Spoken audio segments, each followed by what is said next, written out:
Well, Nate, welcome to the show, man. Thanks, dude. I appreciate you running out of guests, having me on. Well, I think there's more to it than that. But first of all, tell us where you're in Texas right now, and looks like you're joining me from a hotel or something. I don't know where The, you're at. I'm in a Airbnb that Okay. let me see if I can it's gonna well no, I'm But gonna you're not mess from this up if I do Texas. it. I'm not from Texas. I'm in Azle, Texas, which is a small town Uh west huh. of Fort Worth, right? Yeah. Yeah. Yeah.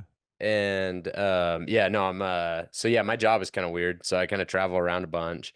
This Airbnb is pretty nice. The door of the Airbnb is broken because it looks like it was broken in by a battering ram.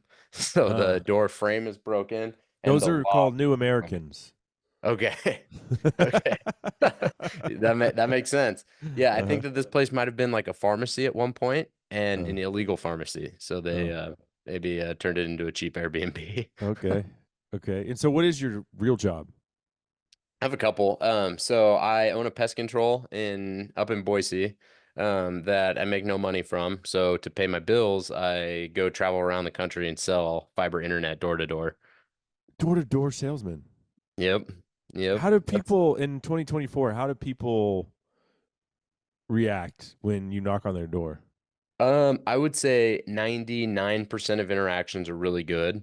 And then like one or two are weird. Like so last night, but it's all on you too. It's like if I come and knock on your door and I'm a little like shady, then like you're gonna know it's shady. But I mean, you live in Dallas, which Dallas is kind of like the Mecca. Like you probably get like a solar salesman and a pest control guy once a week. Yeah, well, north of Dallas in McKinney, but there's pest control. I make sure that the pest control sign is visible so that the other companies just don't come to the door, right? Okay.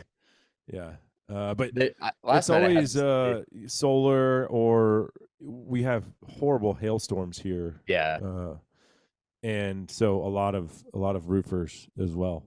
Yep. But Yeah. so, how many times do you know that they're home, but they just like don't answer the door? I usually get them to answer because I'll ring the doorbell and knock really loud. Uh huh. And so, if I do that, then usually people are like, "Why did he ring and knock?" And then Oh. I'll like knock again really loud if I know they're in there, and I'll just stand there. Yeah. Because I mean, sometimes like they're walking down the street and I'm going to the truck and I'm like, just put my head down and like get in my truck as fast as I can so that I don't Oh have to yeah, talk to them. But now I feel I'll like a I'll like jerk because there's nice guys like you that are out there trying to make a living. yeah, I'll usually I'll call out at people. I like when they're like standing outside because I'm like, you can't avoid me, I'm here. Yeah. But I'll usually make some joke about it too, like just to kind of break the ice, like hey, dude, I either time this really good or really bad, depending on how you feel about door to door guys or something like that. Just to so people are like, oh yeah, what do you Uh-huh. need? So we had this past summer, like Vios came in. Mm, Which, I don't know which company you work for, doesn't matter. And then they dug up all of our yards to put this yeah, fiber optic in, and then they spray painted graffiti all over the sidewalks and the yep. and the. I mean, I was calling the HOA. I was like, "Are these jerks gonna like? Are they gonna do something about this spray paint?" Like they were like, "Oh, it'll wash away in like 6 months." I'm like, "It looks like we live in the hood, man. Come on." Yeah. I don't know. Does this spray paint work that way? I, that's what I thought. It's still there. Oh, It's I been bet, six. dude. Yeah. And I then bet. AT&T was like, "Well, we can't be one up." So then, like a month later, they were in doing the same thing, That's funny. putting fiber optic on FiOS's fiber optic. That's Uh, funny. Yeah, because fiber's all freaking the same. It's not like one company has better fiber than the other, so you just go with whichever one's cheaper. mm So, but okay, so most people are nice anyway. And if Oh I'm yeah. never rude. If they actually catch me, or if I make a mistake and answer the door, then I'm always nice to. Or sometimes it's not even a salesman; it's just a nice Mormon guy with a tie on that's trying to Oh, get me to dude, come to church. done that too. Yeah. I've done that too. This is significantly easier than that. Yeah. I mean, I've let them pray with me before. I'm a religious person. I'm happy to You have gotta a be prayer careful, with dude, you. because if you give the missionaries an inch, dude, they'll take a mile. Well, I don't go that far. Like, I think I ended the relationship after three meetings with these two dudes. I think like they were coming like every week. Yeah, see, that's what I'm saying, dude. Like you say one prayer with them, the next thing you know, you're like actively being taught. Yeah. Actually, so it's funny, like I'm still Mormon and we are like my church like in Nampa where I live, they're on like a they're like trying to rescue us right now. 'Cause like I mean we travel a lot. I'm gone a lot for work or hunting or stuff. Like I Uh-huh. was gone all of September. So they'll send the missionaries over to our place and we like dude, I'm like I don't want you guys to come over. Like I'm sorry. I know Yeah. what you're doing is kind of tough, but like I don't need you guys to sit down with us. And then like people at church, like there's this guy that keeps texting me from church and he's like trying to like become friends with me so that he can like bring me back in. I'm like, dude, I haven't gone anywhere. Mm. Well, I grew up Baptist. My wife grew up Catholic, and we're trying to raise our kids in a Christian setting. And so we settled on a Methodist church. And then they had their biannual meeting, got canceled because of COVID. And then they had it like the spring Hmm. in 2024. And meeting happens, and then like they voted to allow transgender pastors. And I was just like, Oh, dude, I think I guess heard what? about that. We never went back to that church. Yep.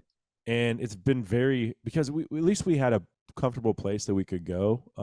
My wife works 1 weekend a month, and I travel much like you a lot Yep. on the weekends for hunting. And then the other thing is the kids all play club soccer, and I don't know when they Mm. decided this was a good idea, but when I was a kid and I played club soccer, you might have a tournament that overlapped onto a Sunday. You never had league games on Sunday. This past Yeah. Sunday, my son he plays in two leagues, at an 8 a.m. game and a noon game in two different leagues. And Wow. I'm like, so we're really struggling, first of all, to find a new church.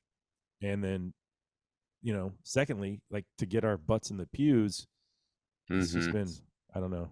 God's really put it on my heart to like, I need to be a leader and make this happen. But it's like, where's the time? Yeah. So right now we're reading the Bible at home and saying our prayers. But geez, it's been tough. Like finding a new church is a daunting task. Hmm. Yeah. Yeah, dude, that's great. You know what? One thing that confuses the crap out of me is like, so if everyone that is a Christian holds the Bible as scripture, and which, like, I know this is probably not what you want to get into, but if you hold the Bible as scripture and the Bible's pretty clear on homosexuality, like, how did you just vote to change that? Right. Like, do you also just vote to change, like, oh, you know what? Jesus was like good, but I like Luke more. So let's vote that Luke is the savior instead of Mm. Jesus. It's like, dude, you just Yeah. Well, have you heard that Abraham Lincoln quote where it says, how many legs does a dog have if you count the tail as a leg? no. It's still four. Just because Right. you count the tail doesn't make it a leg. That's good. Honest Yeah. Abe. Tell it like it is. Dude, he was he just knew the truth. That was all he Yeah. knew. Well, so how has your fall been so far? I believe you shot a mule deer with your bow. Yep. And I haven't scored. I think he may have broke like 50. Oh yeah. Not 150.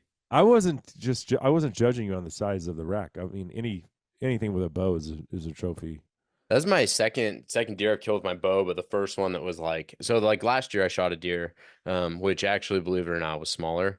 Mm. But I shot it on my buddy's farm and it was like eating alfalfa and I don't know. I mean, like I crawled through the alfalfa field to get close to him, but it wasn't like I don't know. I just drove out there and shot one. So this was like my first time like actually shooting a deer, like on public land with my Uh-huh.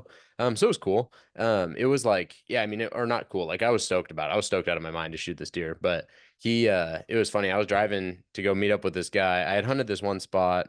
And then I got in my truck to go drive and meet this guy. He just told me I'd never met him before, but he said that he was going to be on this road in a white Winnebago and, Huh. we were going to link up. And so I was driving to go meet him. And, it turned out there was another guy with a white Winnebago. It wasn't even the guy I was going to meet up, but I saw this little group of deer off the road. So I like drove up a couple hundred yards and parked, and then I just walked this Forest Service road up, and then I got like to where I thought I was pretty close, so I took my shoes off and I got off the road and walked up behind this little tree, and I was like standing there and I could hear him, but I couldn't see him. There must have been like 10 or 15 yards from me. So I ranged this opening where I thought they were going to walk, and it was 20 yards. And then this doe came up on the other side of me. Like I thought they were going to walk right. And then she walked left and she's like standing there just staring at me. And I was like, oh my gosh, they're going to bust. and then she just like she couldn't like I didn't move, so she couldn't like see what she was looking at. So then she just put her head down and then just turned around and walked back to the other deer, and then they just did exactly what I thought they were gonna do. And it was like there was three does and then this buck, and so I drew before like as soon as I saw the nose of the first one come to the opening, I drew and I was just sitting there holding, and then it was like the three does walked out. So then I was like, okay, he's gonna walk out, and then he came out and I shot him. It was 20 yards, and I clipped like the very bottom of the spine and then just the top of both the lungs, and he just dropped and died in like, I don't know, like 30 seconds. Like it was crazy. Oh I was yeah, not expecting that at all. that's awesome. So Yeah, it was cool. for Idaho residents, you get that tag over the counter. Mm-hmm. Yep. So it was just an over-the-counter tag. Idaho is really cool. So I didn't know anything about hunting Idaho because I've never hunted it before. But Oh, as so a you haven't lived resident, there very long. no, I moved there in December, From from Texas. Oh, okay. So you're from Yep. Texas originally? Nope, I'm from no, I'm from Oregon originally. Okay. Okay. Yep. So we just kind of bounced around a bunch, but Uh-huh. Idaho's sick. So as a resident, you can get two deer tags and two elk tags, and then like bear tags, cougar tags, wolf tags, like all that. But yeah, you can get two deer tags and two elk tags. Okay. Yeah, And then if you I've know been to what you're Boise once for a BHA rendezvous just to see. I wanted to kind of figure out what BHA was all about. okay. I never went back to a BHA anything, if that tells you. But yeah, Boise was cool. It was a cool little city. It's not so little anymore, but Yeah, no, it's grown. I actually hate living there and I want to really, move really bad. Yeah, dude. I don't know. My wife my and I Uber we driver said that it was cool until all the Californians started Dude, moving in. that is exactly right. My whole street is full of Californians. I'm trying to think. There's one dude's from Idaho on my street. I'm from an hour and a half from where I live right now, so I'm not from Boise, but I'm like pretty freaking close. Mm, Um, but there's one guy that's from Idaho. Everyone else is from California, Washington, and then there's a Nevada guy. mm, mm. So you got a nice liberal street going there. Dude, it's like weird because they're like, "Oh, we wanted to get out of that shithole. We wanted to come to a place that's conservative." But then they're like, "We need the HOA to be more involved." And I'm like, "Oh my gosh, dude, if you raise my HOA fees $1, I'm gonna like revolt on this place." Yeah. Like, I just want the HOA to clean up the graffiti that Vios left on my driveway. But so okay, how long have you been bow hunting? so I bought a bow in high school and didn't do much with it. Have you ever heard of youth it's called YHEC, Youth Hunters Mm, Education Challenge. So it was this thing that was actually sick. I probably should have taken it more seriously. But it was like you did these competitions and there was like eight. So I think there was land nav. Yeah, so there's land nav, track identification, muzzle loader shooting, rimfire, rifle, archery. There was a duck identification or like all waterfowl, and then upland oh, identification, and then there was a couple more. But yeah, so you just like did all this stuff, and it was cool. We'd like train for it, and then you'd have like a couple big events. So I did that in high school. So I bought a bow for that. And I was pretty into shooting for like a couple months, and then I left high school. Um, I went on my mission, then went to college, and I like didn't touch a bow. And then in 2022 I was living in Texas, and I grew up hunting, but like not like I don't know, we'd drive. Dude, I had it so nice when I was growing up, and it's just like uh-huh. one of those things that you never think about. We had this friends that owned a ranch, and we would just drive out, and they would rotate. They had corn and alfalfa, and then always like one or two fields of potatoes.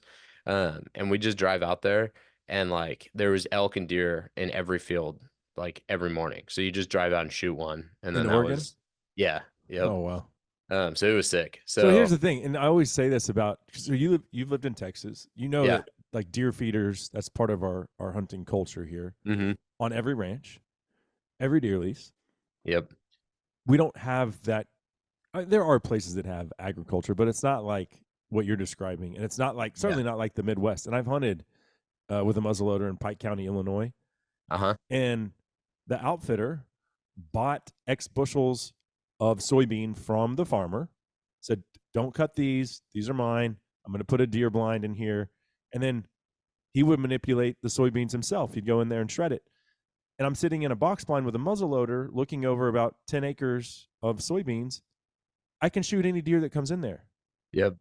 And so shut your mouth if you're going to judge me for hunting over a deer feeder. You guys have the biggest deer feeders in the world. Like Yeah, oh yeah, dude. massive deer feeders. Where Yep. oh, it was so easy. I had it so good as a kid. I could just drive out and shoot an elk and potato field. Like, come on. Like that, and I'm not like I love going and playing in other people's sandboxes. I'll go to the Midwest. Happy to go whitetail hunting. I like going out west. Elk hunting with a bow is my favorite thing to do. Mm-hmm. But so much of how we view hunting ethics is just based off of where we were born. Like Yep. if you were born in Texas, you'd think, oh well, a deer feeder is as common as the oil rigs that are also the platforms that are also on that property. It's just Yep. part of the region. So everyone needs to just shut up and play nice. And if it's not the way that you grew up doing it, it doesn't mean that it's better or worse. It's just different. Yeah. Yeah. No, I think you're 100% right. Like, it's like, well, yeah. And like, do you want to kill a whitetail? You're not going to kill one freaking spot and stock hunting a whitetail in South Texas. Like, dude, you're not going to do I it. invite who's the best bow hunter in the world? Maybe Tim Remy Wells could Warren. do it. Yeah, Remy might be able to, but you're going to be so loud. I mean, Brian Barney could do that. Yeah, well, because he doesn't even call when he elk hunts. He just spots them and then slips in on them and smokes them, which is And he's like, impressive. dude, he's addicted to like the mule deer too. Yeah, but there's very few people Yeah. that could just go to South Texas, be dropped off in the brush, and come out with a. You might be able to kill a doe. You're not killing a trophy buck, man. You're just Yep. not doing. You're not even going to see it. They're going to be gone way before you're ever close enough. And Yep. why Brian's able to do that is because he can get eyes on those animals. Right. And then it still takes ninja skills to get in there and actually kill them, Yep. But you're never going to see them in South Texas. Yep. You're never going to get close enough to them. The brush is too thick. My buddy just shot a whitetail this last weekend in Oklahoma, and I've never hunted out of a blind. It sounds like I might be able to this year. A couple of people are trying to line some stuff up for me, but yeah, my buddy just shot this deer, and he was like, "Dude, it sucks. Like, you're in this blind, and it's like freaking hot as balls, and like he's like the deer will come in, and you have to grab your bow." And you barely like you can't let it touch anything and you have to get your arrow off. He's like, they're wired. And he said that they had a hard time because like the deer would come in, the does would come in, and then he said he'd see the buck, just look, and then something was off and he'd leave. Yeah. Oh yeah. I was sitting in a pop-up last week. It was 94 degrees. That sucks. I had on shorts and a t-shirt. Yeah, it was I didn't see any deer. It's too hot. But it was, it's bow season. I got to be out there. You can't kill them from the couch. Yep, that's true. So you grew up hunting, but not bow hunting.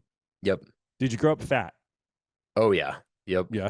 Yep. Yeah, I was like, people might think, oh, that's what a horrible question to ask this dude. You don't even know that well. But that's a real question. If you follow Nate's Instagram, you'll see like this is part of the underlying one of the themes of the page. Yep. So you grew up a little heavy. We ate like shit growing up. Like, dude, we like we always had Pop-Tarts. We always had cereal.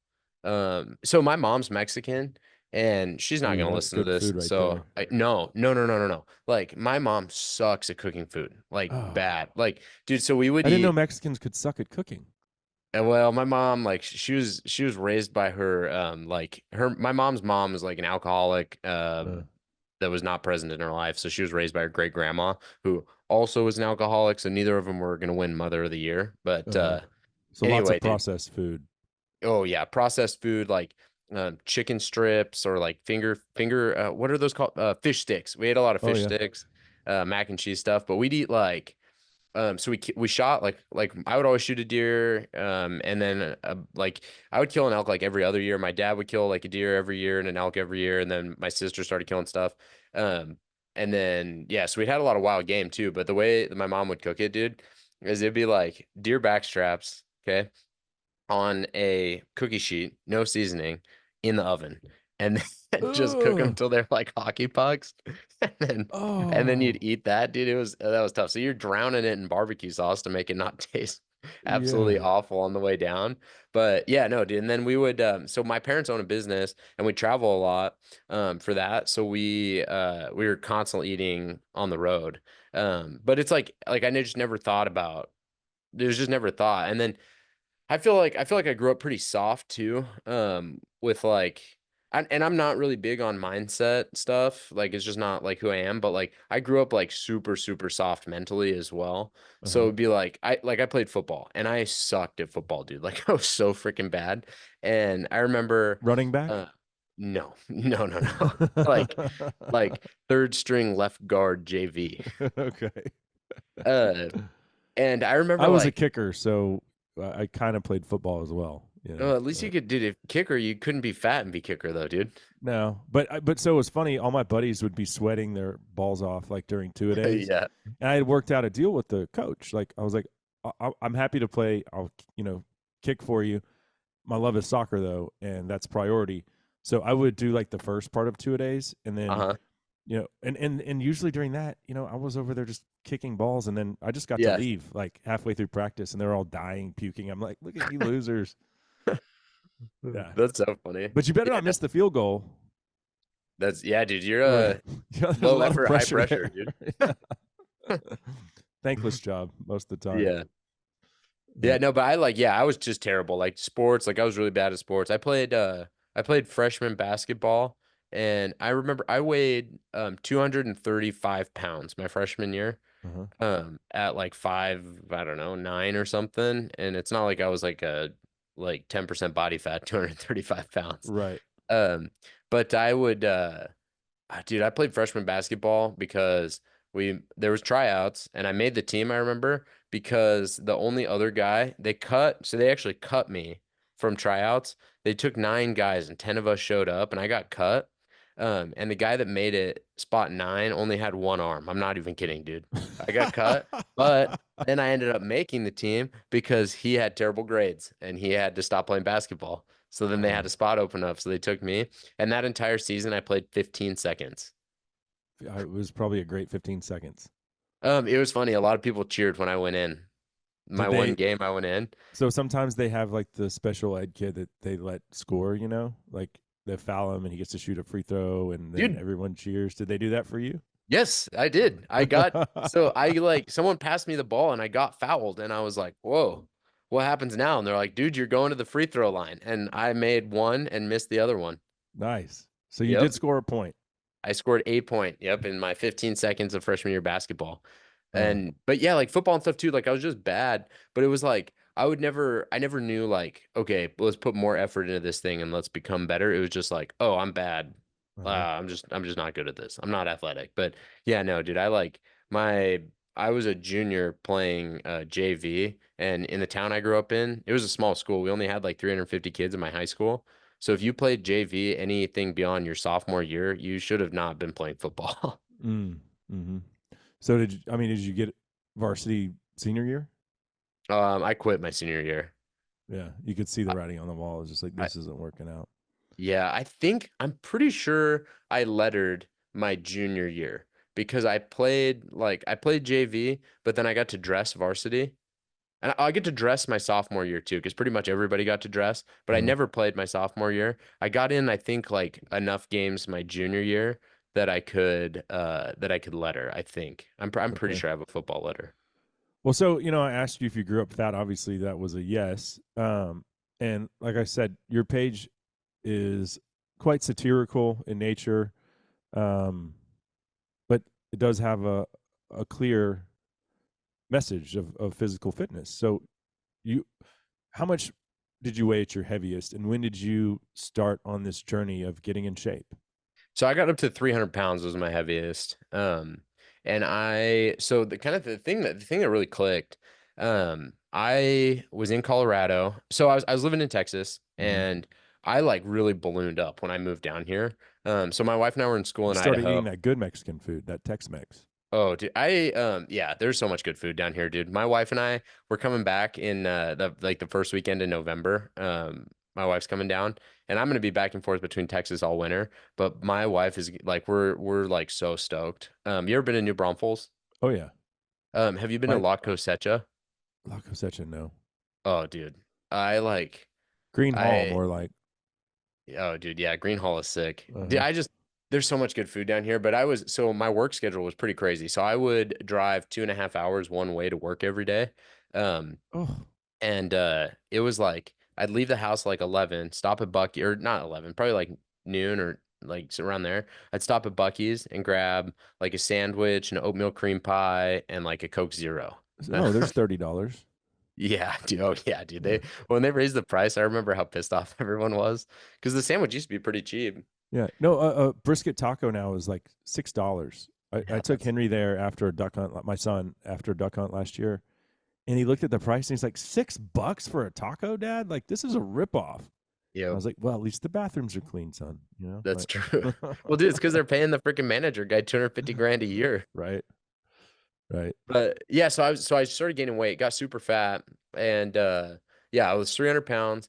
And I remember we went on this elk hunt in Colorado, and that was like my first experience like backcountry archery hunting.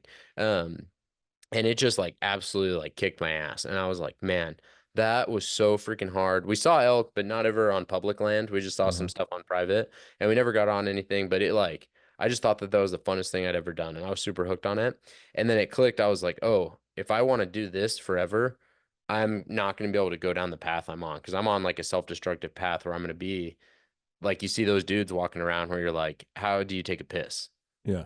Like and that's like I feel like the path that I was on. And then I also like that made me like put into perspective, oh, I love my wife and I want to be able to do stuff with her forever until I can't. And then we're gonna have kids and I want to be taking my kids, my grandkids to go do stuff. I don't want to be just laid up because I'm fat. And yeah, it just like kind of all clicked there. And then we also went on a trip to Hawaii right after that. My wife's parents took us all out to Hawaii. And looking at like pictures of me on the beach, I was like, holy crap, dude. Yeah. Like, you really got to get this thing under control. How So, old are you now? 26. Oh, okay. Wow, you're young. Yep. Well, Yep. so So, that's great that you figured this out as a young adult. yeah. Yeah. I think like, I don't know. I just feel like, I think life is like pretty short, dude. Like, when it comes down to it, I've told Oh, this a couple dude, the older times. you get, the more you realize that. Yeah, dude. I was out, my wife and I were at dinner the other day. And this couple was sitting like right behind us, and there was a couple at the table adjacent to them. And the waiter asked them, "Are you guys celebrating anything?" And they said, "Yeah, it's our 56th wedding anniversary." Hmm. And then the waiter left, and the couple next to him was like, "Wow, 56 years. That's crazy. How does it feel?" And the wife, like, she got teary-eyed and she said, "I can't believe that it's been 56 years. Like, I'm sitting here and it just doesn't feel real. I feel like we got married 3 years ago." And Hmm. I think about that all the time is like I don't know when I'm gonna die. I mean, I would love to die like when I'm 100, but in reality, I could die when I'm like tomorrow. You know what I mean? So I just think that there's like certain things in your life that you need to optimize. Like I think your health is really important. I think your relationship with God is really important. I think your relationship with your spouse is really important.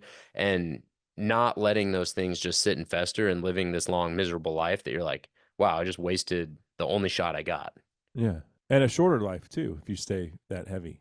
Yep. Yeah. Oh You yeah, keep absolutely. eating. I listened to this podcast recently, and hosting a couple podcasts for a living. I don't listen to a lot unless someone sends me one. It's like, hey, you need to listen to this. Well, so one thing I'm embarrassed to admit this, but one thing I do listen to during football season is fantasy football podcast when I'm working out. And it's like Yeah. it's so stupid, but like I'm in 3 leagues. I love it. Yeah. One of them's we've had for 20 years, and Oh, that's crazy, dude. I'm in Wow. one where it's a lot more expensive, and I could care less if I win that league. Like even though you win like 3 grand, then no, the one that I'm Wow. obsessed with is the one that's like a $50 buy-in with my buddies we've had and my brothers we've had for 20 years. That's crazy. And so I listen to these stupid podcasts, and the thing that came on next because I guess I listened to a recent Tucker Carlson with JD Vance, and so this Tucker Carlson podcast came on, and it was with this brother and sister Yeah. who had left. I think their last names is Means, maybe.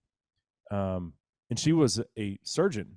Stanford, graduated #1 in her class, and she was like, after 9 years, she was like, I can't do this anymore because we are making our people and especially our kids sick with what they're Yep. eating, and the Yep. food industry is evil, much Yep. like pharmaceutical. It's the same thing. They buy up everybody in DC.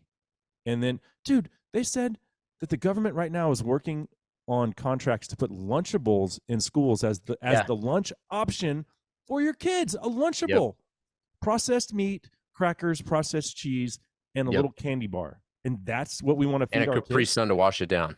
Yeah, and our society is so sick. But Yep. anyway, I listened to that and told my wife, I was like, we are going to make some serious changes as to what we are offering our kids. We eat a ton of wild game, and like my kids are obsessed with steak and stuff. Backstrap, bloody. If it's not bloody, they're like, Dad, you ruined this. Like they want Yeah. blood running down their cheeks when they're eating it. But what they eat for snacks when they come home from school and stuff is just nasty stuff that you and I probably ate as kids, Pop Tart, Yeah. equivalent type garbage. Yeah, But dude, it's crazy like the long-term effects too. Cause like I don't know. I mean, so I'm 26. I had my blood panels pulled a little bit ago, and my testosterone was 233. oh wow, you need to Like get that's on like TRT. I'm on enclomiphene. Okay, I don't know what that is. It's basically like it's kind of like it's supposed to make your body start producing testosterone naturally. I Okay, need to go get another blood panel pulled. I feel like I've noticed a little bit of a difference, but I'm trying to stay off of TRT until we have at until least our you're first older. kid. Yeah, yeah. That's smart. I was 38. I'm 43 now, Okay. and I was driving. It was like middle of the afternoon. I'm talking to my buddy that I do my political podcast with, my elk hunting buddy. And I was like, dude, and I talk to him probably more than anybody in the world. Like, and I don't talk on the phone a lot, but and that's side note. That's how we started recording the political social issues podcast, because we would have these hour-long conversations. A college buddy of mine, he lives in San Antonio, and I was like, dude, I'm so tired. I think I have to get off the phone just to like try to slap myself and stay awake. He's like, it's like 3 o'clock in the afternoon, dude. I'm like, I know. He's like, you should get your levels checked. And I was like, I didn't say my wiener couldn't get hard. I said I'm tired. He's like, that's not what it's about, man. Like your body is not producing testosterone. That's what's supposed to give you energy. So I went and got my levels checked that day, and they're like, oh yeah, you're in bad shape, bro. And Wow. so I've been on TRT for like over 4 years. Okay. Um, and it's great. Like more energy. There comes a time where it's like you don't get the same pick me up as you once did. Yeah. But like you'll wake up with morning wood, which Yeah. wasn't like probably mid 30s is like that went away, Yeah. And I was like, I totally forgot like that we used to do Yeah. that. Yeah. Dude, I when I start TRT, everyone's gonna know because I'm not gonna just start TRT. I'm probably gonna do like TRT and Anavar. Yeah. So everyone will know I've started something, dude. I'm not gonna hide it. Yeah. Um, so how has your change in your lifestyle and diet helped you in the backcountry? And it's a small sample size, right? It's only been a couple years. Yeah. Yeah, no, it's dude, it's huge. Like I feel like stuff that like it just doesn't make me tired. Like I can just kind of go. And it's like it's kind of like how do I say this? It's made like the woods smaller. Mm. So like the other day my buddy and I saw this bull and or heard this bull and we had to drop down this canyon and come up the other side of the canyon and we did it and I was like, "Oh, that wasn't as bad as I was thinking that was going to be in my mind or how bad it looked on Onyx." Uh-huh. So stuff like that. Like, and then I just feel like I'm not limited either. I can go put in like 10, 15 miles, like I can do whatever. And it's like, oh yeah, that's fine. I'll do it again tomorrow. It doesn't make a difference. But the other thing too, because I still like pretty much suck at hunting. Everyone that follows me has seen that for sure. But it like I feel like it gives me more I don't know. It's like easier. So when you're losing weight, there's like a couple things. Like a lot of the stuff you find online is like a bodybuilder that's going through a 6 week cut to get ready for a show. And Mm-hmm. that is not what a lot of people need for weight loss. Right. So for me, having hunting to and being able to focus on, hey, I'm going to go on this hunt in September and I want to be able to do that better. I'm going to focus the whole rest of the year on preparing my body to go do that. That long-term focus for me gives me like way more, it makes the decisions way more easier that you face on a daily. It's like, dude, I every Monday look at crumble and I'm like, dang, what's crumble this week? Because I love crumble cookies. But like knowing that if I go eat that crumble cookie, it's not going to serve me. Yeah. So stuff like that. Like I feel like that's I don't know. Hunting plays into such a big part of my fitness, and then fitness plays into such a big part of hunting. Yeah. Well, I mean, you can't perform certainly in the mountains Yep. um, if you're physically not up to the task. Yep. My buddy that went with me last year, sorry Anthony if you're listening, but Like we did a 15-mile day, and he was like, dude, well, hey, guess what? We found elk that day, and it was in a unit where I'd never hunted in a unit where there were so many ATV roads and truck access. Mhm. I've always done like the horseback in or hike in 7-8 miles, and I hated that experience. I did not like being around people, calling in other hunters regularly. That wasn't my thing, and so finally I found this one little part of that unit that was closed to ATVs, and we got into elk, but it was a 15-mile day, and he was like, I can't do that again. I was like, well, I'm going tomorrow, and he's like, I'm going back to Texas. Wow. Oh, wow.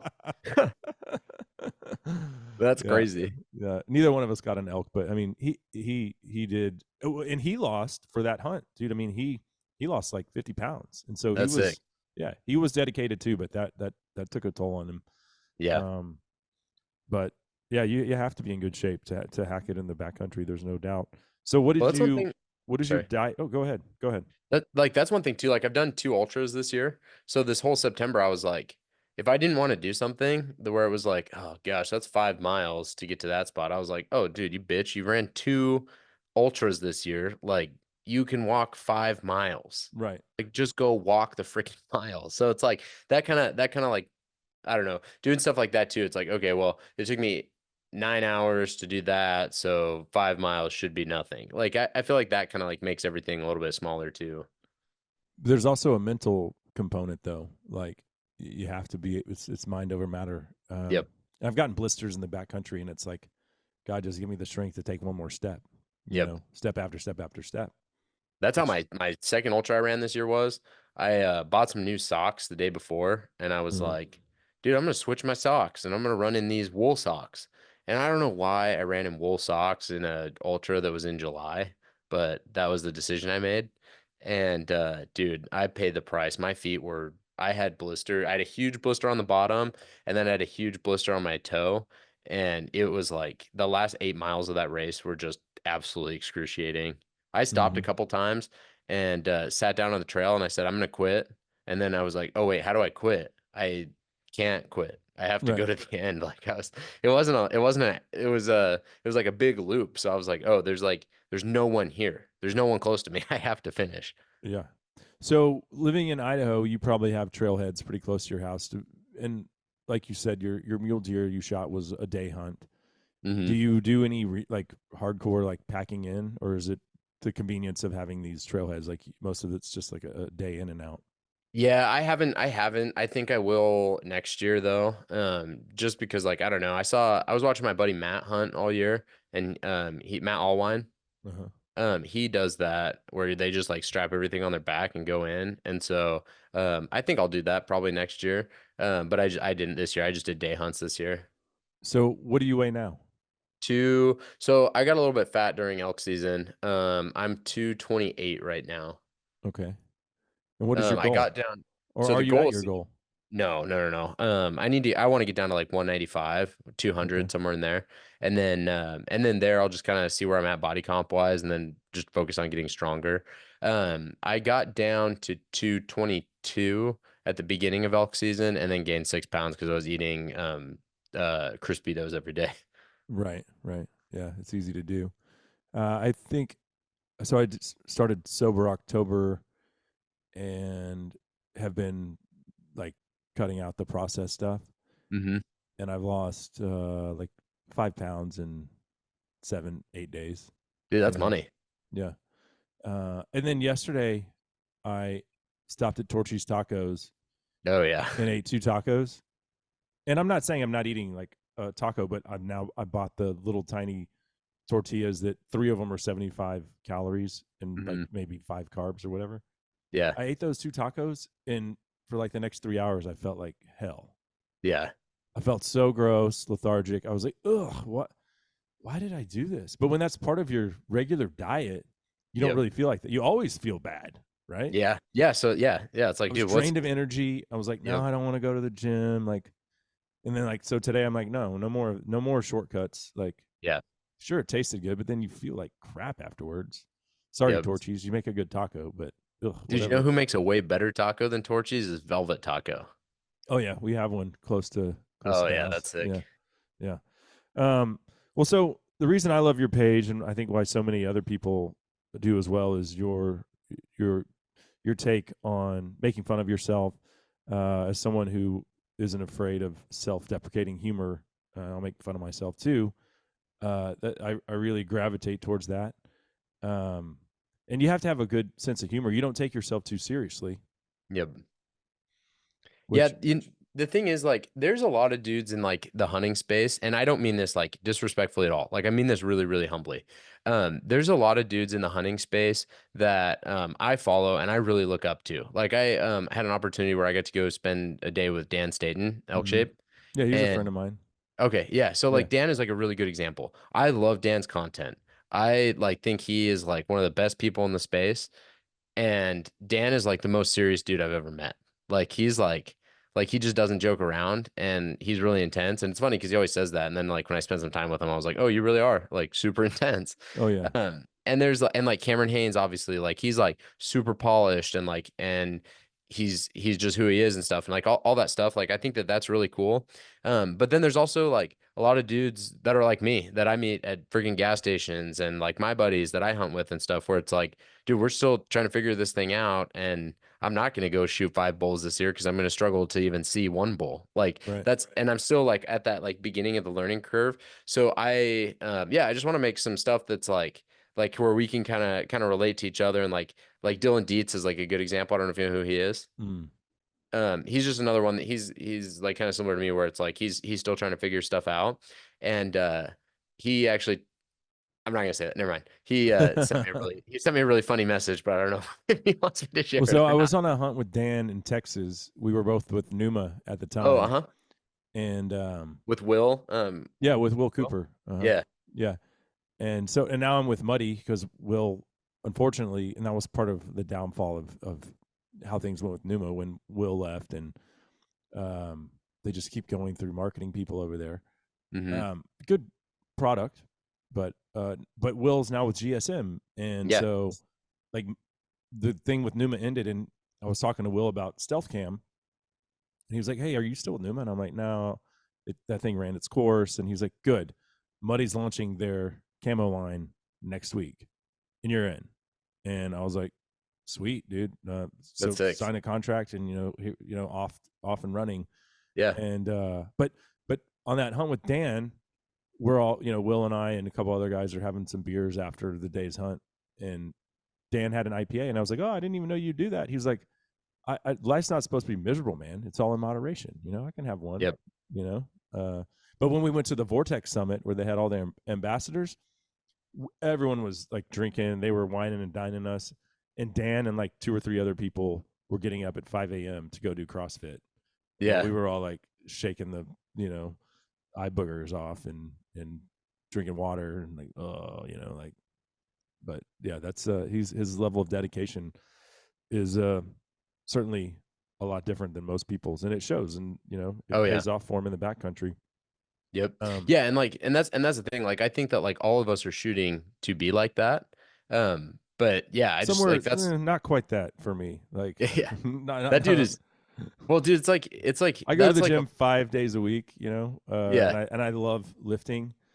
And there was a time in life where I was more into cardio, Uh-huh. and I weighed on my first backcountry elk hunt. I think I weighed 178, Oh and wow. but I wasn't lifting at all. Now I weigh like, well, when I started sober October, I was 217. Okay. But I can throw some weight up. I'm a big Yeah. boy. But I kind of got off of the cardio for other reasons, like back issues, like running on a treadmill started to Mhm. just kill me. And I was like, well, I can still lift weights pretty easily. Yeah. But I need to get back to the balance of more cardio mixed in with the weight training. Yeah. Uh, Yeah, but I think like strength is like I was listening to this guy talk the other day. He programs the HWPO stuff, uh-huh. and he was saying he put it really well. He said like your time in the gym, like the strength training needs to be the foundation of everything you do in the gym because that is like the only time in your day that you're going to be acted on by an external load is when you go to the gym and put yourself through that. I mean, you might pick up a box or you might do something throughout the day, but like the only time you're really going to be under load is at the gym. But like with your cardio, I mean, you can go on a walk, you can like go throw the ball with your kid. Like there's a bunch of stuff you can do to kind of supplement cardio stuff. But yeah, no, I don't know. I think that the strength training like is super, super. That is like has to What's be the more cornerstone fun, for me to throwing do. up some heavy weight or like getting on a treadmill? Oh yeah, dude. I will. I I love can't run lifting on weights. treadmills, dude. I'll blow my brains out if I have to get on a treadmill, dude. That is I like, found so as I've gotten older, like the elliptical is hmm easier for me. It's less impact, yeah. but you can still burn a hell of a lot of calories. I also ride the. My wife has a Peloton that I Oh, actually nice. got on the Peloton yesterday, and you can burn some serious calories on that thing pretty quick too. Like 15, Yep. 20 minute ride. Like Yep. I've not done cardio today. I'm getting on there. Well, so I want to play a clip from your page of Oh going back to the gosh. self-deprecating humor, and it's archery and hate comments with Nate. And so this is where you make fun of yourself. Like I mean, it seems like you're pretty good with a bow these days, but you make fun of yourself. It's like fat guy shooting a bow, and then people leave comments, and then you like jokingly, you probably do use them as motivation, but it's also funny because you're a good sport about it, and you'll go on there and make fun of yourself. Archery and hate comments where I shoot my bow and give free shout outs to haters on the internet. I'm about to go hunting, so that's why I look like this. You know what? This doesn't feel right. Much better. Now you've got an Bro, American you bathing suit. let yourself go. Do me a favor, grow some balls and stick to weightlifting, bro. Nice tits. Thank you. Put on a bra. Dude, put a shirt on. Nice melons. Dude has no shoulders. That one hurt. That actually legitimately hurt. Leave a comment for your chance to be featured next week. Now, I'm going to put back on my real clothes and head up to the mountains to find elks. Elks, I love it. I Yeah, found no elks that day. Actually, I did. Actually, that day, that was the day before the season, and I did find a 5 point bull that I never saw again. really. Yeah. That's the way it Yep. goes sometimes. So do you do a podcast as well? Yep. It's called Just the Nip. Just the The nip. Yep, for Nate Illingsworth podcast. Okay. And how often do you do that? I took like a couple weeks where I wasn't posting anything, but now I'm back to once a week. Okay. And is it you on there making fun of yourself, or do you have guests, or like what? I haven't listened, so I don't know. Oh, please don't listen, dude. Yeah, don't Oh, I waste your probably time. won't, but other people might. Yeah, maybe, dude, I don't know. If people have like if you run out of podcast options, I'm a great fallback. Okay. So just the Um, nip yeah, on a slow day. it's like hunting. I'll have guests on quite a bit. I'll start doing some more solo ones, but so far it's just been like mostly guests, and we talk about hunting, fitness stuff. Uh-huh. And so what is your goal with your page and your podcast? Um, I I feel like my page goals are kind of just like um I guess kind of like just the same as my personal goals. Like I want my page to reflect my personal journey of using hunting to level up at like both hunting and my fitness. So I just kind of want to like show that raw journey and have people relate to that. So like if you look at my page, I post like kind of three things. I'll post like working out stuff, and like fitness stuff, and then I post like hunting stuff, and then I post like just random like stupid stuff. And my like thought behind that is like the random stupid stuff, like those all like that's just like how I kind of get views and like the eyes on the page. And then Uh-huh. the core message is like really like the fitness and hunting. So I think the goal of the page and everything is like to show that journey of me going from like I don't know, like eventually, like I want to be where I feel like I'm like, okay, yeah, this is where I like to be. And then I'm killing stuff and like actually able to like freaking find an elk when I walk out in the forest. Uh-huh. But yeah, I want like people to look at that. And the real like core message that I want people to realize is like find something you're super passionate about and use that to level up at like at different areas of your life and use that to motivate you to be the best you can be. I was trying to find another one off of your page here. Oh, this might be it. Bunch of men together. Okay. Men. Listen to hard. All right, hold on. Let me see if I can get it from the say, you want to do anything? I like to get a bunch of men together. Okay. Men that are the hardest of the hard. And I want to be with these men. That sounds super gay. I'm in. So obviously nothing to do with hunting. But that's like Yeah. the third like component that you said is just like humor, random stuff. What Yeah. was that? What was that clip from? What movie was that from? Dude, that's a David Goggins podcast. Oh, it is. Yeah. Yeah. Dude, I thought that was so I showed that to my wife. I showed that clip and my wife went, does he know? Is he joking? And I was like, no, it's just, he's just hard. Yeah. Oh yeah. That guy's insane for sure. Um, what is your favorite thing to hunt? Well, I really like elk hunting. I don't know why I like it, but I really do like it. Um I I've never like I don't know, I even this year like I shot that deer by kind of like happenstance. I've never really like hunted mule deer where it's like you go up to like ridgeline and like glass them up in the morning and go try to stalk them. I think that'd be pretty fun. But I really like elk hunting. I just think it's like it's super hard. I get to cover a lot of ground. I've seen super awesome stuff elk hunting. Like I'll be honest, like I'm never gonna go on a hike unless my wife really wants to, and that's something we do together. I'm not Mm. like a hiker, but like I get to like do that and see those things when I'm elk hunting. And I also feel like it's just the only time where I can just eliminate everything and I can just like reflect on what's really important. Hmm. Yeah, I will say I'm not a hiker or like a bird watcher, but those are things that I'm doing when I'm hunting, Yeah. right? And Yep. and I grew up bird watching. It's still like I'll see a bird. Really?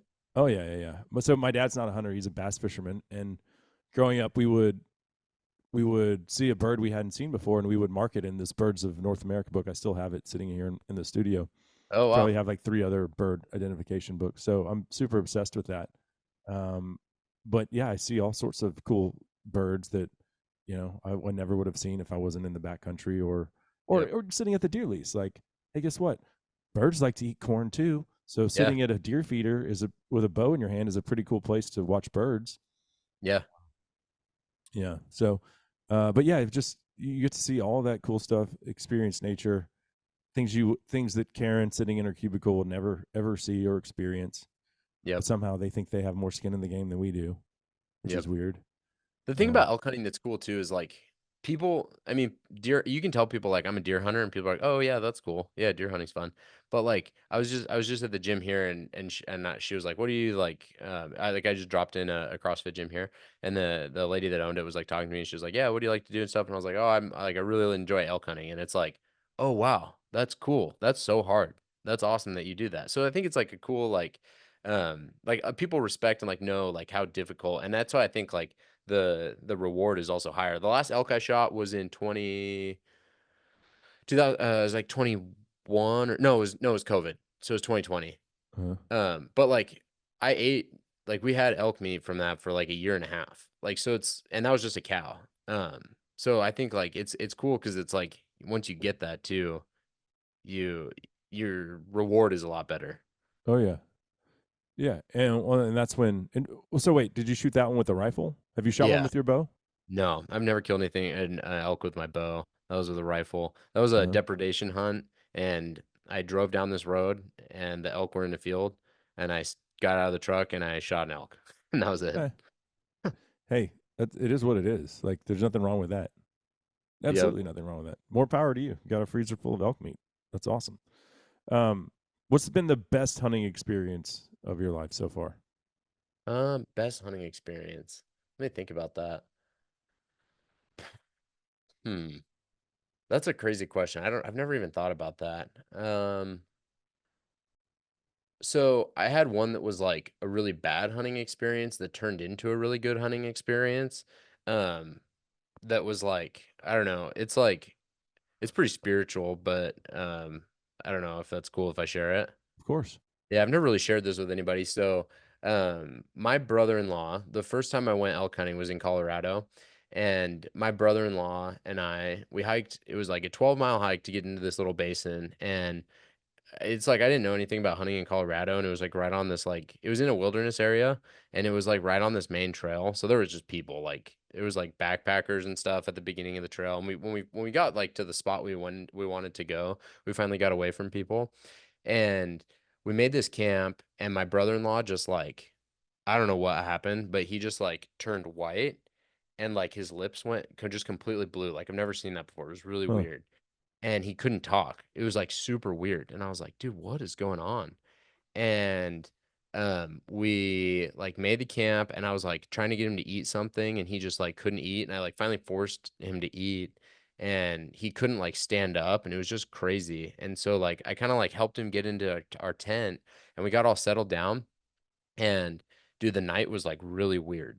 Like it was super, super weird. So like at night, and there was no one close to us. Like we were Mm. like 2 miles from the last tent I had seen. And like at night, someone came and put a flashlight up against our tent, and I threw open the door, like came out with my pistol, and there was no one there. Huh. And then like we kept hearing footsteps around our tent, and it'd be the same thing. And I didn't sleep all night, which is weird for me. Like I can sleep through anything. But I like would throw open the tent, and there'd be no one standing around there. And it was like, just very, very odd. And finally at like 2 a.m., I was like, "Hey dude, I know you're in a bad spot, but we got to get out of here. It just doesn't feel right." So we loaded everything up, and I took as much out of his pack and put it in mine as I could. So I was strapped down, and I made this video, and like it was crazy. So I had like a selfie like video going, and I didn't have my headlamp going or anything, so it wasn't a reflection. I've got the video on my phone, and it's like clear as day. There's like a figure standing behind me, just like a really like ghostly figure with like and the only way I can describe it is like very demonic figure standing behind me, Ugh. and you could just I mean, feel I'm like getting like the hair on my arm standing up. Ugh. yeah, yeah, and it like I mean you could just feel like darkness around us, and I actually fell, and I stood up, and I like rebuked this demon thing, and just like it was like an instant, and then we like prayed, and like it was like an instant like overwhelming like sensation of like peace. And then the only way I can describe it is like if you think that you're like standing in a room, and you like close a door, and then there's something on the other side of the door that's like beating on the door, and it wants to get back in and it can't. That is like that's how we felt. And it felt like we had this like little like cone of protection around us. Like we just kept praying, and it was 2 a.m. and we just like we walked out, and it was like we walked out a different way than we had walked in, because my brother-in-law was still in pretty bad shape. And like to get out, it was going to be way longer. So we went this other way, and then it was like 8 miles out, but we had to like go up and over the range. And I remember like there were times where he could take like 10 steps, and then he was like, "Hey, can we stop and pray?" And so we like would stop, and like would pray together. And like it ended up becoming this really, really powerful experience. But like going through it was like, that was like the scariest thing I've ever had happen to me. But looking back, it's one of those things where it like really manifested the power of God like in my life, which was really cool. Man, yeah, whew, yeah, that gave me the willies. I was on a mission trip in Brazil. I was like 21, I believe, and so I didn't see this. This was all from the translator and one of the, uh, I think it was a dentist that went to this house with the pastor, Yeah. and there was a possessed girl there that like literally had been, I think she was 13 years old, and for like a year, Wow. just acting like a wild, crazy, possessed demon. And it took, I think, 5 men, they said, to hold her down, and they prayed over this girl and cast the demon out, and then she was fine. That's And crazy. yeah, dude. But they said like weird things in the house, like oh, and by house I mean this is just like a little shanty hut. Like you're Yeah. in the middle of the Amazon rainforest. It's not like a house. Yeah. But like things were shaking, and it was just like, like you said, there was someone beating on the door trying to get in. Like I definitely am aware of the supernatural, and there's forces of good and evil in this world that we can't even comprehend, for sure. Yep. Yep. Um, Yeah, because like before that, I mean, like I was kind of in a weird spot spiritually where I was like, man, I think it's real. I want it to be real. And then like that experience happened to me, and I was like, oh yeah, yeah, it's real. And like God's power is also real, because as soon Mhm. as I told that thing to leave, it left. And so it's like that, like, just really solidified me. And like, yeah, it was like a really good experience after like that night. That next day, I was like, dude, we're driving to town and we're gonna get a room at whatever hotel is open, because I'm not sleeping in the woods again tonight. Uh, But this year was actually the first year I was finally able to. Last year was I was like a little hit or miss on sleeping in the woods by myself. I had to sleep like by my truck or in my truck. And like this year was like, I was like, okay, I can sleep in a tent. I'm good. it's weird being in the backcountry by yourself for an Hmm. extended period of time. The first elk hunt I ever did in 2015, my buddy that was supposed to go with me, I had a tag. I drew in New Mexico. He didn't, and he had a health issue in his family, and so he bailed like the week before. And my wife's like, "Wait, you're gonna go do what by yourself now?" And I was like, "Yeah, it's only like 7 or 8 miles in." She's like, "All right, well, I got you this sat phone. Call, make sure you're still alive every night." And it was cool for like the first 3 or 4 days. By day 7, I was like, "Man, it sure would be cool if I like ran into another hunter, you know?" Yeah. Like, Yeah. and I did actually run into a guy on horseback. That was the only person I saw for 8 days, and Wow. it was, and having not, I'd hunted in the backcountry, never Hmm. solo, and that was my first elk hunt. Um, it was something that, I'm glad I did it, Yeah. but I haven't. I like to go with a buddy, and then I like to hunt by myself, and my buddy go hunt by himself for the Yeah. day. But it's nice to see a friendly face when you get back to camp. I Yep. love that show alone. I don't know how those people do that. Yeah. Like, I That's think I'm nuts. I'm pretty good. I could go. Was watching the latest season. This guy shot a moose on the episode I was watching last night. I was like, now that's a lot of work, which I'm in. Like on getting the moose squared away for the winter. That was Mhm. like a 4-day deal. Then now you have to protect it from everything else wants to eat your moose. And how do Yep. you protect it from the elements? And the work was like daunting. But that doesn't bother me. It's the you know the extended period of like just being a hermit. Yeah. Like, it's that mentally, that's the going back to the mental component of backcountry hunting, especially doing it by yourself on a true pack-in hunt is Mhm. yeah, it's taxing. Yeah. Yeah, dude. Yeah, I'm excited. I'll definitely do some backcountry stuff. This year I wasn't like not super backcountry. It was like I drove Forest Service Road, and I was a few miles off the Forest Service Road every day, but not like 8, 10 miles. Like my buddy Matt, he has a crazy, I don't know if he's told this story or not, or if I can say anything about it, but he had a really crazy experience with some llamas this year. He got 12 miles deep, and then they lost a llama. But yeah, Mm. he had a crazy experience this year. They never found it. No, no, no, like it died. Oh, jeez. Yeah. Yeah. Like they found it, dude. uh, I oh this man. year I woke up opening morning, and I was like standing there, it was like 4:30 or something, and I'm like looking up at the stars, because like you're back there, the stars are just they pop. Oh yeah. And I saw a UFO, and I was like, dude, no way. This is the craziest thing that's ever happened to me. I'm literally watching this UFO, and it's this like string of lights just going across the sky. So I That took was out my phone. Starlink. I saw I that in New Mexico Dude, too. I didn't know. No one ever told me about Starlink. So Oh, like so it was I'm Starlink. yeah, it was Starlink, dude. So Oh, I'm that's recording cool. it, and I'm like, dude, no way. This is crazy. Like, no one's gonna believe me. And then I like showed my buddy. I was like, dude, craziest thing. And I'm like showing him. He's like, you retard, that's Starlink. Yeah. Oh I yeah, was we like, did the oh, same thing on oh, last nice. year in New Mexico. Me and my Uh-huh. buddy that I was talking about earlier, Anthony, and we were looking up, and we met another dude from, I think he was from Pennsylvania, at the Yeah. trailhead, and we're sitting there, and Anthony and I are having a beer. We just put in that 15-mile day, Yeah. and we're like, offer this guy a beer. He's like, no, I'm good. And then we look up, and we're like, oh my god.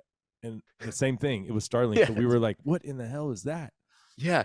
Yeah. Yeah. Cause you're like, dude, that's not an airplane. Like, they don't fly like that. No. And you don't really see it from city lights, like with Hmm. all the light pollution and everything. Yep. But being out there, it was like, wow, that's gnarly. So what does your wife think about your slim down physique? Oh, my wife is like stoked. Like my wife is on kind of her own journey too. She's been dealing with like, do you know what PCOS is? Mm-mm. You're a dude, so you probably wouldn't. Like, I didn't know anything about it until my wife got it, but she's had some health stuff that she's been working through too. But she's stoked because like it's not just like I'm doing this thing. It's like both of us are super all in. So we've like really cleaned up like all the food we have at home, everything we do. Like she works out every day. She like, and my wife cooks for me. Like I don't cook my own food ever, but she like, so she's really good about that and stuff too. So, yeah, I think it's like it's definitely something that we both laid a foundation now that we'll just kind of keep going forward. Uh-huh. And so like the rutting performance is better. She probably likes that too. More Uh, stamina. running perform. Oh, no, I don't know. I wouldn't say more stamina, but I can give her the best 30 seconds of her life.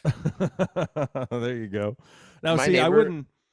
I would not let my wife cook my wild game. Like she's fine to Oh yeah. make some stuff, but like I she doesn't work out of the house. I do. So I do most of the cooking and it's usually steak or wild game. Hmm. And those are things that I want to cook anyway. So Yeah. Yeah. Katie she'll doesn't she'll cook make wild like game. spaghetti with my ground venison, Yeah. but I don't let her touch the prime cuts. No Oh way in yeah. hell.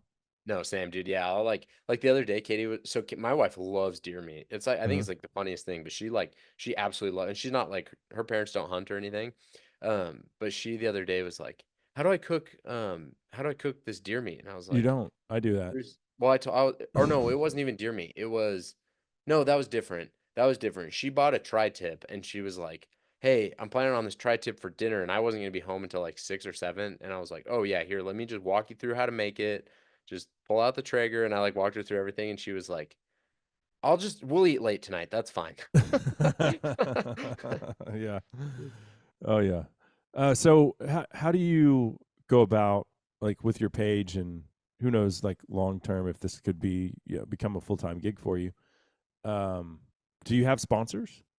I have one. I work with Barbell Apparel. Okay. Uh, that's it though.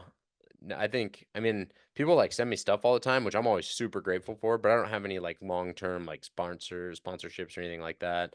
I think it'd be cool eventually to start working with more people long term. The barbell thing is fun. We just released a t-shirt together, so I'm gonna drop that pretty soon. It's kind of cool. It's got an elk on it. It's kind of fun. Uh-huh. Right on. Um so you've got more energy for rutting. That's always important. You Yep. know what here's like my three rules to live by. So here's how you define a successful day. You have to do one of these activities. You have to either go hunting, work out, or have sex. If you can do two of the three, then that's a really good day. Yep. If you knock out all three in one day, like God's smiling at you. He's like, that was a good day. That's Like, a crazy day. and you're That's smiling too because you just the last one probably was the rutting part. So you're smiling yeah. when you go to bed. Oh yeah, dude, that is a crazy day. Hopefully, I can have that day on Sunday because I get back to Idaho on Saturday, and Oh, then my you're gonna wife be was rutting like, hard. oh yeah, because I've been out of town for it'll be like 10 days. But my Uh, wife was like, "What do you want to do on Sunday? We can like spend the day together." And I was like, "Oh yeah, I have a perfect idea. We can spend the day together. Let's go kill a bear." So we're gonna go bear hunting on Sunday. I don't nice. know anything about bear hunting, so I don't even know where to go or anything or like where to find them. But we're gonna go bear hunting Sunday, so maybe I could do 2 of the 3 on Sunday. Oh yeah. Well, find those open areas where there's bear crap. Like by buried bushes and stuff? If you can find berry bushes. But Okay. most of the bears that we come across is, for me anyway, is out in the open. Do you And go they're to like, feeding, is there especially like a this time of time of year. day that's better? That's like most animals. Morning, Okay, evening morning is and when they're going night. to be most active. Yeah. What about, do you try to go up as high as you can, or are they like lower than like alpine? Um, let's see. This time of year, lower. You Okay. know, I don't think they're going to be up the timberline Okay. at this point. Now, based off of all my experiences, New Mexico, Colorado, a little bit in Montana, but um, I've bear hunted. So the only real most of the bears I've come across, I didn't even have a bear tag. I was just Oh, elk really? hunting. Yeah, now, I've killed I think 5, but one was with dogs, so that doesn't count Oh, yeah. as far as what we're talking about. 2 were in a tree stand, Just wha- over bait. yeah, and then Yeah, that's cool. two spot and stock. That's But cool. those were in Canada, like in British Columbia. Oh, okay. So, That's sick. I saw a bear but this they were year. all on. So find thick timber, Uh-huh. and then this was all like logging stuff, and then Okay. you find the open areas, clear cuts, stuff like that, and that's where they're going to Yeah. be feeding, obviously. Okay, like on grass and stuff that are out Mhm. there. I this year I got on a bear and I only got like 100 yards from him and then I couldn't get any closer. But that was cool. Yeah. Well, good luck to you guys, and then you're going to rut after that. Then we're gonna It's rut going to be after. a good day. Yeah. Yep. Yeah, it'll be the best. Well, you've been gone for 10 days, so it'll be the best 20 seconds of her life. Yeah, exactly. Yeah. My neighbor was like talking to me. Dude, my neighbor is like he's crazy. And he was like, there's only one way. Like, this is just random too. We're talking about like his grandkids' football team, and then there's like a break in the conversation, and then he just like looks at me and he goes, "There's only one way to get better at sex." And I was like, "Whoa, dude, where did that come from?" And he's like, "You got to have more sex." And I was like, "Okay, dude, that's Yeah, crazy. practice Why'd you makes say perfect. that?" Yeah, Sage, this guy's older than you. He's sage-like wisdom he's offering. yeah, dude. I guess Yeah. he is nuts, but I guess he's full of something, dude. I don't know if it's wisdom or what. So you're going to go bear hunting. What other tags do you have for this fall? My wife has a deer tag. So I need her to shoot a bigger deer than me, so I need to find a bigger deer. So that'll be kind of fun. And then my neighbor, that crazy neighbor, I'm gonna take him out. He's never shot anything in his life, and he is kind of at the end of the road, so he really wants to shoot something. And I'm gonna take him out. We're gonna shoot him a deer, and then I think I'm gonna come down to Texas and shoot some stuff down here. Nice. Well, we have a very target-rich environment, Yeah. as you well know. What is your bucket list? Um, Shoot, bucket list. Man, I don't know. I think like more so than like an event, I feel like I want to get to the point where I'm like more confident in my ability in the woods. Uh-huh. Um like guys like you, like I can just tell like I mean we haven't talked much about like your hunting experience, but like I can tell like you really like seem very like confident when you go out in the woods. And I want to develop that in myself where like I know, okay, I'm gonna go check spot A, B, and C, and like I just kind of know like what to do when I'm out there, and then start having consistent success. I don't necessarily know that there's like a bucket list item. I think maybe if I can like somehow get rich at some point, I really want to go to like someplace super sick and hunt like a San Carlos or something like that before I Mm. die.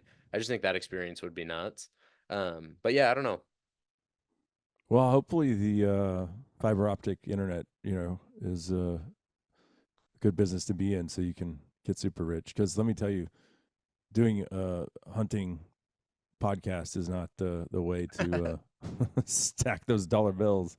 Well, hopefully we can build the fiber optic thing is more so just like a short-term thing. Yeah. The pest control that we own, we're hoping to really build that thing over the next few years, and then eventually when we sell it, maybe that'll cash out. And then our big plan is we're gonna sell that, and then we're gonna move to Texas and start another one down here. Uh, Um, so I don't know. so you're We'll gonna move see. to Texas? Awesome. Oh, we missed New Braunfels so bad. Yeah, it's Yeah, a I sweet spot. I think we'll move like north side of Austin. I really want my kids to go to that like Tim Kennedy's school. Yeah, I think that'd be sick. I don't know how expensive it is. It's probably pretty expensive. I think I looked it up one time. I think it might be like 20 grand a year or something. Oh gosh, yeah. I'm out. But so going back to the pest control thing, I worked with Big and J whitetail attractants for like 3 years, and they would send me, a pallet of attractants. Well, so I would, stack it up in the garage, and they'd sent so much that I couldn't use it. Like I always had left over, and so like I'm now like I have some stuff that's sitting there, like the Big and J cube, and it's sitting there for like 2 years in the garage, and now all of a sudden it starts attracting all these weevils. And so we had like a weevil infestation, and then it actually migrated into the pantry, which the pantry Yep. door's right next to the garage. And my wife's like, Aaron's like, all right, you got to, this is now, I hate it enough in the garage. Now it's like in my house, Yeah. and you're going to do something. So we cleaned out the pantry. The damn things were in the flour and the rice and Yep. anything else they could get into. And so this past weekend, we cleaned out the garage, and we had so many spiders in there that were eating the weevils. So now we have a spider infestation and a weevil infestation. I have since gotten all of the leftover, and I was down to, like, because last time I went to the lease, I took as much as I could and was just like, Yeah. here, and I just threw it in a field, like, for pig bait, basically. And it's like, Yeah. some of it's 2 years old, and it's just gross at this point anyway. Yeah. But yeah, we got the we got everything out. The garage was a disaster. Like, my duck decoys from last December were still sitting in the same place in the floor of the garage where they were for 6 months. Yeah. And it just looked like someone threw up kids' bikes and a bunch of random hunting crap all over the garage. It's all good now. My hunting stuff has never been more organized. Nice. Yeah, and I was sitting there watching football, and my wife's like, "Get off your ass. We're cleaning out the garage. I'm done with these bugs." So maybe our pest control service wasn't up to speed. You need to. Oh, do you have one? Yeah, I think we use Alta Pest Control. You should call them out for a reservice, dude. Well, I'm going to now. Now that it's Yeah. clean, like, Yeah. and they'd always set these, like, these little traps, in the Sticky garage. traps. Yeah. And then I would catch lizards and skinks and stuff and feel bad about it. Like, yeah, this isn't what we're trying to catch here. Yeah. Yeah. I don't use any of this. Well, some people ask for them. We don't really use them that much. We've got like some stuff that we use that works really good on certain stuff.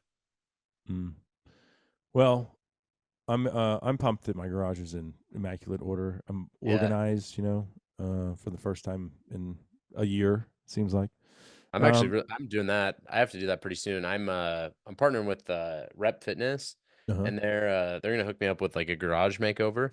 So Oh, I nice. am I'm gonna need to like clean my garage because my garage looks awful right now too. Yeah. So So do you ever talk politics on your show?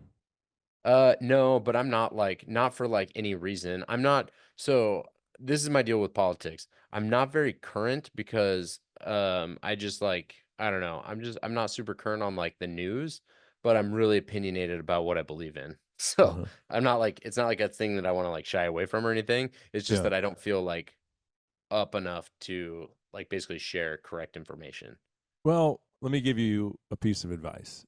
If you feel compelled to talk about politics on your social media stuff, that's great.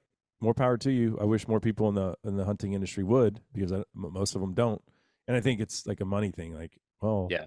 I don't want to risk followers or alienate potential listeners or viewers. I don't give a crap. Like, and it's cost me a lot of money. But your page seems to be growing pretty good. Yeah. Mine's that's one thing. Oh, sorry. Mine's been stagnant since 2020. Dude, yeah, so you will so I've gotten shadow banned twice now. And then I don't know. I can't even keep track of how many times. Like, it's like a permanent thing for me. Like, my engagement since this election cycle started, yep. It's down 80%. 160 something thousand followers, which I've been sitting at for 4 years. It doesn't grow. Yeah. They don't show my content to anybody that's not already a follower. Yep. But my engagement usually is like over 1.3 million something a month. And now it's like, I just checked today. Well, it just shows you when you just pull up your account. It's like, oh, you've reached 289,000 people this month. 289,000, so I'm down 80%. That's of course, it's because I'm posting stuff about how stupid Kamala's policies. Well, she doesn't have any policies, but I'll post a clip of her saying, I'm in favor of a gun buyback. She's visiting with Lester Holt in an interview. Yep. And he goes, well, how mandatory would that be? And she's like, oh, it's mandatory. I'm like, I'm just like saying, here's what this woman says. Don't hate the messenger. Hate what she's saying. And boom, Meta, despite what they said that they're not going to do that this election cycle. Yeah. No, they're definitely doing it. Yep, they're doing it big time. Yeah, I've posted there are a couple things I posted with guns, and if it has a gun at all, I just because it'll show you like your daily stuff, and then I just the other day I got shadow banned, and normally I'll pick up about anywhere from 200 to 500 followers a day, and then it picked those up were the good old days for me. 25. 25. And I was like, oh, I got shadow banned. So I don't know. I'm still at the thing where I really want to grow my page. So I'm being kind of careful with some of that stuff. Yeah. So I'll go on and delete a couple videos, which I know people say oh, don't delete your videos, stand by what you, and it's like, dude, it's not like I'm making a statement. It was a video of the one I got shadow banned for. I was like, who's killing the biggest deer this year? And it was me wearing like Born Primitive stuff with my bow, and then it was me wearing Origin stuff, like crawling on the floor, and then it was like me wearing like cowboy boots and like jeans, and like I had like a lever action 30-30 that I like swung and like racked it. And I was like, yeah, like I'm not trying to make a statement with that. I just thought it was a funny video, and then I got shadow banned for it, so I'm gonna delete it. But Yeah. yeah, I once posted a picture of a buck. It was I think it was an 8-point. Wasn't something that like tickled my fancy, but I was like, oh, this would be perfect for my son. yeah, And I posted, it was just a trail camera photo. And I was like, I think I'm going to let Henry shoot this deer this year. And because it said the word shoot, there wasn't a gun, there was nothing. yep, Like, yep, oh, Instagram flagged it, deleted it, and, stifles your content. yep. It's I crazy. still, But I, meanwhile, they're happy to promote OnlyFans and nipples and, oh, dude, yeah. You can all be, sorts you of can be porn related crap. on your 18th birthday, dude, go like show your freaking body to the world, but heaven forbid a gun shows up on it, which I don't get, dude. That's one thing I don't understand. Tim Kennedy has 1.5 million followers, and every post he has a gun. Yeah. I don't know. Maybe he's too big to shadow ban. I know he's not, though. I've had him on my show. He's not too big. He's been shadow banned. But I don't really know how that works. I know. So my page got deleted. Oh, wow. Yeah, like 18 months ago. Was actually sitting in the duck blind, taking a beautiful picture of the sunrise. I'm just going to post it to the story. Yeah. My page is gone. No information as to why. No like warning or anything. Just gone. Wow. It was gone for a month. And I Wow. found out like if you had over 100,000 followers, some people don't get their page back. But it was like if you have over 100,000 followers, nobody had ever heard of someone just getting their page axed for no reason. Yeah. But there's no one to contact. There's no like recourse. Luckily, Yep. a sponsor that spends a bunch of money with Meta, like said, "Hey, you need to look at this. This isn't right." Like, and it took a month, but I did get it back. One That's day it was just awesome. back. Oh. Dang. I did the verified thing just because that way, like it says you can have someone to contact if you do the verified thing. Mm. So I did that, but I don't know. I haven't contacted anybody. I haven't had a reason to, but I'm not doing that just because it's the middle finger to them. Like, I'm not paying you to, yeah. whatever. So It's for just like this, go ahead. it's just a frustrating game because it's like We you can't had to win. play. No, and that's the thing. It's like, dude, go ahead, fight all you want, but like you're not going to be able to play by their rules. So I feel like the best thing we can do is like on there, like kind of tiptoe around some stuff, and then do long form stuff like this, where like you can get your message out, or YouTube, like you can get your message out, but use Instagram as a thing to just kind of like attract eyes. Because at the end of the day, like people really need to see hunting, and they need to see they need to see guns. Like people need to know that if you own a gun, that doesn't make you a bad person. Like they Yeah. need to know like an AR-15 in and of itself is not good or bad, it is just an object. Yeah. Well, I took a different approach, and at this point, I'm just standing by that. Like, Yeah. Oh yeah. and Yep. you know what? A lot of that has to do with the fact that I have kids and we're at different places in life. And like, I look at the Yep. world that we're leaving these kids and the way that this country's trending. I'm like, I can't sit here. I have a platform. Even if they're Yeah. going to stifle it, people are going to still see it. People are going to share it. Most of the emails and messages I get are people saying, "Hey, really appreciate that you're willing to put yourself out I there. bet. It's not popular." Oh, dude, people love it and they respect it. Yeah. And you know what? It's cost me a lot of money. Like, I think I would have, the way the page was growing, maybe 1 million followers would be up Mhm. there, but I don't care. And Yeah. maybe those people that don't do it are smarter than me. Maybe you are. But I kind of made my bed and I'm sleeping in it. Yep. So, as soon as we get off here, I'll go probably make my next political post. Nice. Nice.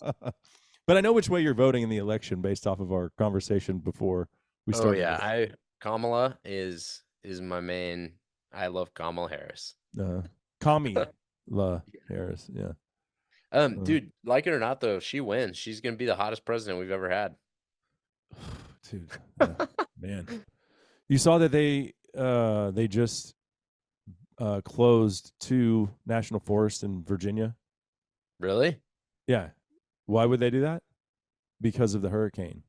So I'm actually recording another conversation today with the Appalachian homesteaders, That's the name of their page. They have like 80,000 followers. And because of Hurricane Helene, the feds have closed 2 national forests because they said, well, the roads are bad. Well, guess how long they closed it for? From October 2024 to October 2025 for a full year. Can't hunt. No, they can't hunt. So all these people have been hit by natural disaster, like in a time where they need the ability to go procure their own protein more than ever. The government is saying, no, you can't go hunting in the national forest that you own. It's your land. Dude, that's the thing. That's what I was talking with Mike Hearn about, dude. It's like, so if you can take away hunting, even a small, like that's like a good example, but that's like a good example of what they're doing on a big scale. Like this thing with Colorado. If you can have more predators on the landscape, and now the ungulate population is controlled by predators, then you don't need to give as many tags. And then if you don't need to give as many tags, then the ball starts rolling to where you don't need to give any tags. And then if you're not giving any hunting tags, well, then you don't need a gun. You're not hunting. So then it takes out the hunting argument.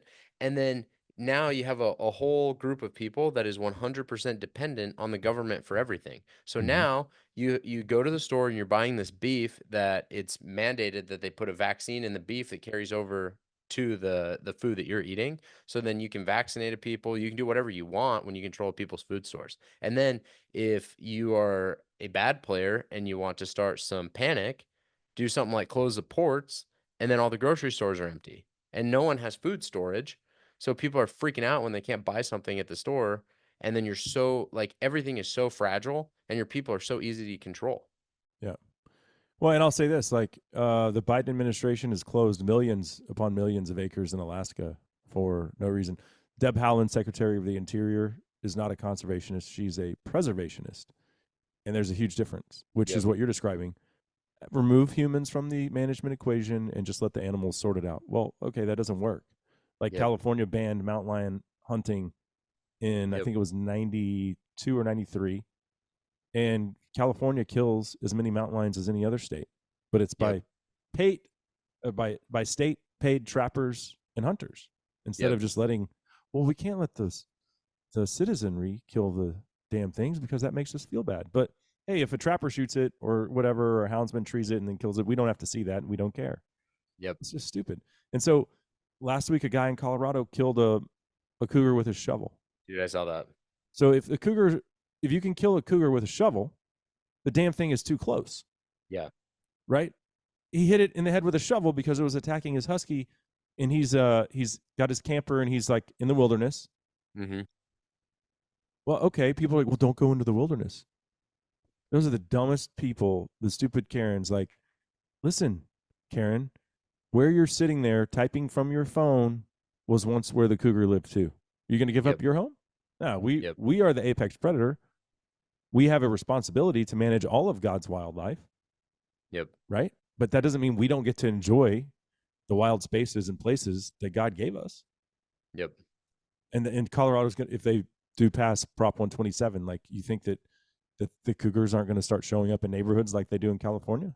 Oh, dude. Well, the thing is, like, you've seen those videos. Have you seen that video, like the trail runner in Utah and the cougars, like, track like that? It happened in Idaho. I think there was 2 in Utah. But it's like, dude, how many trail runners are in Colorado? Someone's going to die, and then they're going to have to come trap cougars. Like, 100%. That's going to happen. Or someone's going to lose a dog. Like, something is going to happen, and then it's going to start happening again and again and again. It's like, dude, like, how do you not see the writing on the wall? Or it'll be a situation like, well, and they already just put the wolves there, and then you saw probably they had to trap them and put them in another drainage because they're just absolutely so sad decimating the livestock. Yeah, I know, the one that went up to Wyoming. They had to when they relocated the relocated wolves. The alpha male died. Oh, really? Yeah, they had to take that pack. Well, they took the wolves from your home state, from Oregon. Oh, okay. Because they asked Montana, Wyoming, and Idaho, and they were like, no, Colorado, we're not giving you wolves so that you can shoot yourself in the foot. We've been down that road. We know that that's stupid. You can't get them from us. Get them somewhere else. So Oregon's like, pick me. We'll do it. So Oregon sends them the wolves, which the pack they sent was known to depredate on livestock. Like, that was a thing. What do? They got to Colorado, and within like weeks, they started killing livestock. So now Colorado Parks and Wildlife has this disaster on their hands, and they had to relocate the relocated wolves, which Yeah. are right now, they're not on the landscape. They're at some kind of wolf sanctuary. Oh, But yeah, really? the alpha male died whenever they trapped them and relocated the relocated wolves. It was like, how ironic. And you know who's behind all of that? Isn't it the governor's husband? Yeah, the governor's husband. Yeah. Which governor guy? Right. Yeah. Yeah. Mm-hmm. Yeah. So that's why I say, like, these Democrat hunters, to me, it's just like, dude, I don't get it. You say you like hunting. I love hunting. It's my way of life. Like, it's who I am as a person. I'm a Yep. father, husband, hunter. Like, it's not a Monday night bowling league that I just participate in as like a hobby. Mm-hmm. So Dude, I if heard you someone say say the other you, day that like it's not your human right. I don't know. I remember who it was, but someone said like it's not your God given or your human like given right to hunt. And I was like, dude, I just like that's crazy, dude. How do Mhm. we live? How did we get from the point where we used to be to now? Because like, what do you mean it's not your God given right to hunt, dude? Like, it's not your God given right to go to the freaking grocery store and buy a steak. Yeah. That's never been a thing until now. Mm-hmm. 100 years ago, they weren't buying a steak at HEB. They No, were freaking like, dude, that's like they butchered that it is part themselves. of They who got we their are. hands bloody. Yep. You know, And the thing is, like, if you give up rights, you'll just never get them back. never. If Colorado loses that, and the thing, people are like, well, okay, well, why do you care about Colorado? You're from Texas. I'm like, well, yeah, but there's a trickle down effect. And Yep. we have an organization in Texas called Texans for Mountain Lions. You know what they're doing? They're watching that every day, licking Yep. their chops. And if Yep. Colorado falls, they're like, cool. Who's next? Yep. The antis are, I mean, it never ends. Never ends. And Yep. that's like this group in Texas wanted to ban certain traps. And, you know, they had a list of demands. It's like, well, you can't negotiate with terrorists. Yeah. There's never an end. You can't. The answer is F you, no. We're not doing Well, that. we can right now. Do we have an administration that's sending millions of dollars a week to the Taliban? Yeah, they just sent $567 million to Taiwan. Meanwhile, we have the worst disaster in the history of this country, and they're saying, here's $750. What? Yep. $750? What a slap in the face! You've spent over $400 billion to Ukraine, which has my buddy and I did this on our political podcast. We took the population of Ukraine divided by how much money dude, they're at like $10,000 a person in Ukraine, and we have $750 for U.S. citizens because FEMA funds were depleted, given to illegal aliens. Dude, Americans last. That's the message from this administration. But anyway, we good don't have luck to talk paying, about like, an politics anymore. insurance deductible with 750 grand, dude, or 750 bucks. It's a slap in the face, dude. Yeah. So what organizations like NGOs are you involved with, or you believe in? Oh, I don't have like like Rocky Mountain Elk Foundation, or are you involved like with any no. Ducks Unlimited, anything like that? Nope. Oh, you need to get involved with at least one. I probably should. That's a good idea. The thing is, like, yeah, honestly, that's a really good idea. I'm 26, and like, when you're young, you just don't think about stuff like that. But I probably should start thinking about stuff like that. Yeah. When I was 26, I wasn't even doing this, so I don't want to be a hypocrite, but once I did get involved and pursue the hunting and the outdoors as a career, like Ducks Unlimited, RMEF. When I was a kid, we did a ton with the Friends of the NRA. Okay. But like I haven't like done anything since then. Yeah. We'll put that on your list. Get involved with one, and now that you have a platform, use that to promote the conservation message with whichever one that you want to support. Yeah. I might do like, is there one that's like, maybe like the Save Our Cats or something? That sounds good, dude. I would love to see. Yeah. Cats aren't trophies. Yeah, cats aren't trophies. Yeah, Yeah. that's it. They're funny. They're so funny. Well, man, I certainly appreciate the time today. It's been great getting to visit with you. Like I said, you're the way that you carry yourself and poke fun at yourself. I think that that's kind of a lost art. People take themselves too seriously in today's age, and you see it on social media. People the serious influencers, they don't like your comment, they just delete it. Like, you know, I don't live in I that wish world. I could take myself seriously, but I just like am not that good at anything. So if I did take myself seriously, it would lead to like just depression. Yeah. Well, y'all check it out. Just the Nip is the name of the podcast. Nate Illingsworth on Instagram. It'll give you a giggle. And man, I hope that your wife gets that bear this weekend, and then you follow it up with the best 20 seconds you can give her. I'll be behind the gun, dude. My wife gets a deer tag. Oh, you're bear hunting. Okay. Yeah. Yeah. Oh, it's She a hasn't rifle finished- hunt. Yeah, she hasn't finished hunter safety yet. So Okay.